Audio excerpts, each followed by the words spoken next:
We have received dozens of complaints about the Department of Workforce Development. IT-Maid's Richard Essex has been working for this story for months now. He joins us from the State House. Richard, what were you able to find out?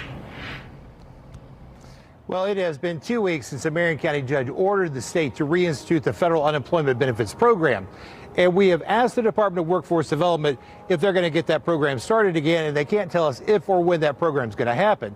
Earlier this week, I came down to the Government Center South building, went through those doors to the commissioner's office asking for a sit-down interview with the commissioner of Workforce Development, and that request so far has been denied.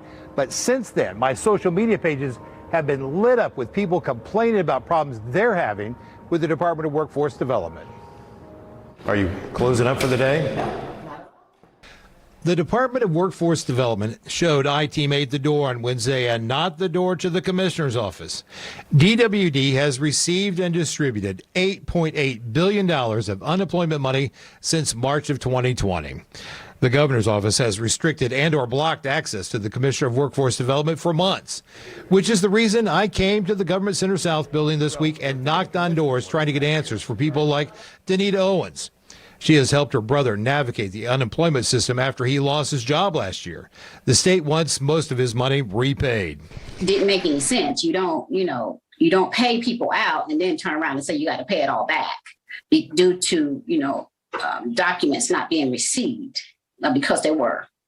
IT-Maid has heard from several people that received a letter from the state demanding repayment.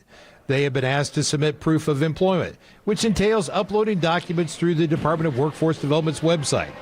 Owens helped her brother upload the documents and even took the documents to the Department of Workforce Development in person. Which they asked that it be either W-2s or pay stubs. That information was uploaded and it stayed out there up until the day before he got the notice to pay it back. And then all of a sudden it went away. When he went to the office to check on that, they stated they didn't see anything.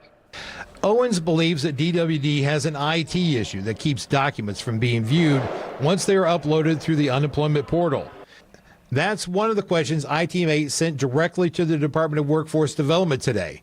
How many self-employed, gig workers, contract workers have been sent letters asking to repay money they received from DWD? What did they do wrong? How many have appealed? Is there a known glitch in the system generating these letters? Only one was partially answered. DWD says their system is working properly. And again, the commissioner was not available to answer our questions in person. The Department of Workforce Development takes up almost half of the first floor of this building. And from what we've been able to find out, there is only one office that's open to the public, and you have to make an appointment. All the other offices are guarded with security guards, and you cannot get in.